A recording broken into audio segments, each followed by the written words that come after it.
पकड़ को ढीला कैसे करें, उसी को संत सदगुरु बताते हैं। साहब की वाणी तो है, लेकिन कोई ध्यान नहीं देता कि रहना नहीं देश वीराना। अगर इतनी बात जान जाए तो उस वीराने देश के लिए कोई युद्ध करे, लड़ाई करे। 4 दिन का जीवन है, सुख शांति से जीवन बिता करके प्रभु का गुण गा करके अपने घर चले जाए। जब अपना घर नहीं है तो अपना घर कहाँ होगा। आज हम बेघर हैं, सदगुरु कबीर साहब आए, आपको अपना घर बताए।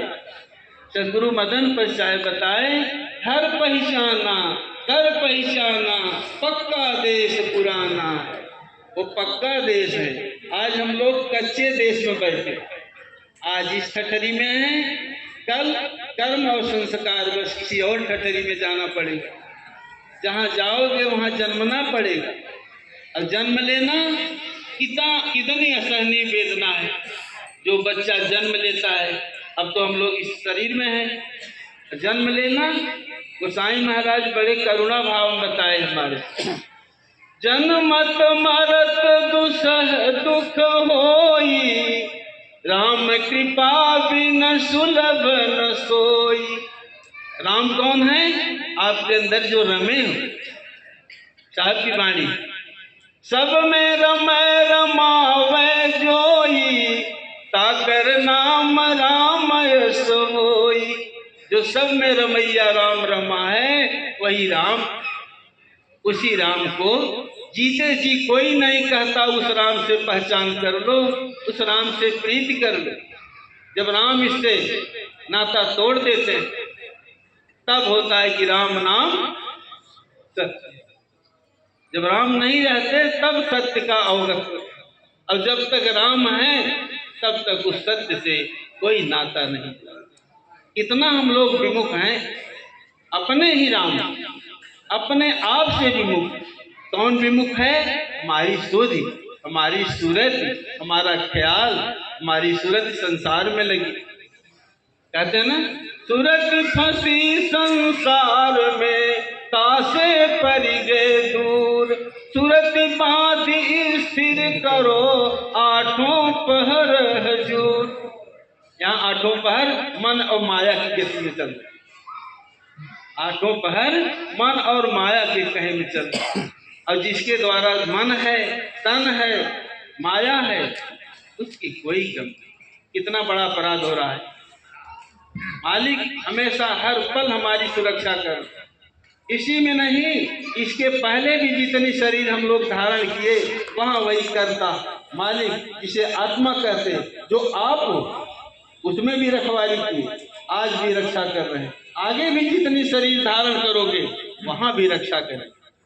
जिस जिस शरीर में हमारी चेतना जाएगी, चेतना माने सूरत, वहाँ वहाँ रखवाली कर। उसी चेतना में भ्रम पड़, हमारी चेतना संसार का समर्थन देने लगती, इसे अपना माने, उसी अपनत्व साहब बताए। इसे जो अपना मान रहे धोखा, तुम्हारी भूल है, तुम्हारा भ्रम है। उसी भूली अवस्था को मन कर, मन और कुछ नहीं है, हमारी भूली दशा ही। भूल में जो हम संसार का समर्थन दे रहे हैं वही मन, संसार का समर्थन देने वाला मन।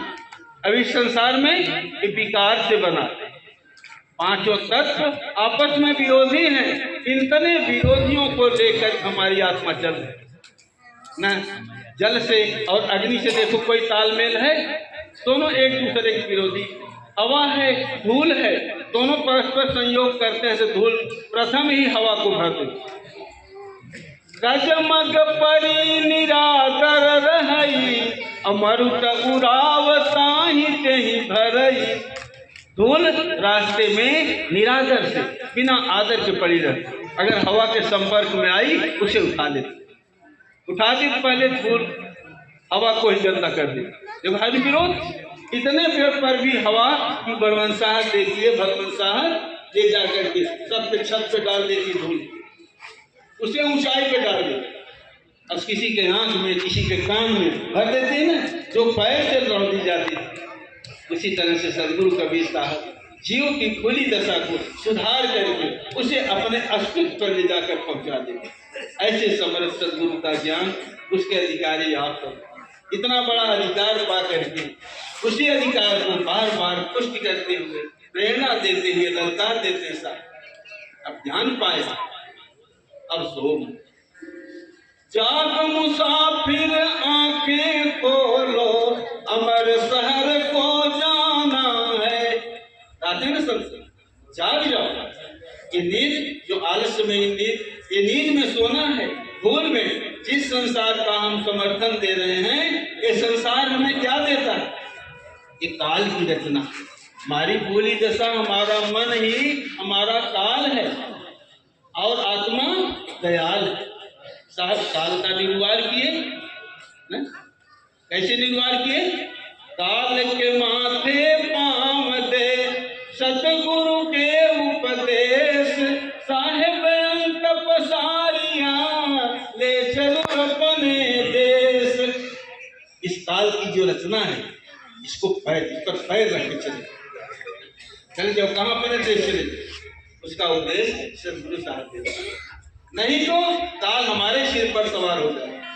जिस मन का हम समर्थन दे रहे हैं, वो मन काल रूपी हमारे सिर पर पैर रख के खड़ा और पल पल हमें दुख दे रहा।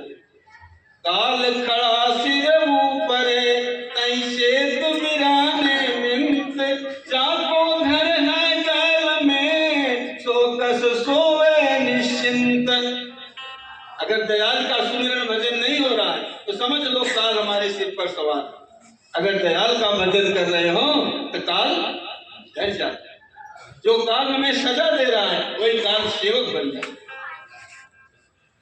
इतनी बड़ी कृपा है सदगुरु साहब। जिस काल से हम लोग डरते हैं, वो काल आपसे डरने वाला है। ऐसी भक्ति लेकर हम लोग बैठे, ऐसी सत्य, फिर भी हम लोग गाफिल हो जाते हैं। हमें तो और चाहना चाहिए। धन्य हो समर्थ सदगुरु, आपका ज्ञान मिला और हर युग में आए। क्यों? ये द्वंद्व की रचना। साहब एक बार आए, फिर दोबारा आने की क्या जरूरत? तो ज्ञान की परंपरा चलना चाहिए, लेकिन ये द्वंद्व की रचना, कोई निर्द्वंद नहीं। द्वंद्व क्या? सुख दुख, रात्रि दिवस, ज्ञान अज्ञान, दोनों परस्पर विरोधी, जस अपजस साथ लगे। इसी द्वंद्व के कारण जो ज्ञान है तो बार बार मिट जाता है। उसी ज्ञान को बार बार जगाने के लिए आचार्य गति बढ़ेंगे। वहाँ की शाखा जितनी है, संत सदगुरु इसलिए रखे, ये ज्ञान गायब चलता रहे। सत्संग के माध्यम से, संत सदगुरु के माध्यम से, हर समुदाय के माध्यम से सत्संग में बैठेंगे, साहब के ज्ञान की चर्चा होगी। साहब के ज्ञान की चर्चा, उनकी साखी शब्द हर पंथ वाले बोलते हैं, लेकिन जो आपके सदगुरु कबीर साहब का ज्ञान, उस ज्ञान को बताते नहीं। वो ज्ञान कहाँ मिलेगा? परम धाम पर जहाँ बैठे, उसी ज्ञान को बार बार सराहना है। और न जानने के कारण सब लोग फिर ढूंढते हैं, उस ज्ञान को कहाँ ढूंढते हैं? वही सुनी सुनी आवत हासी, कहते न पानी में मीन पियासी, वही सुनी सुनी आवत हासी। आज पूरी मर्यादा में, पानी माने मर्यादा। कहते न पानी राखिए बिन पानी सब सोन, पानी गए उबरे मोती मानुष जून। आज मर्यादा में मनुष्य तन मिला है, तन तो हमेशा मिलेगा, लेकिन आज अपनी मर्यादा को आप प्राप्त कर सकते हैं। हमारी मर्यादा क्या है? अब जो जन्म मरण के चक्कर में पड़े हैं, वो जन्म मरण छूट गए। ऐसी विधि, ऐसी उपाय संत सदगुरु बार बार बताए हैं।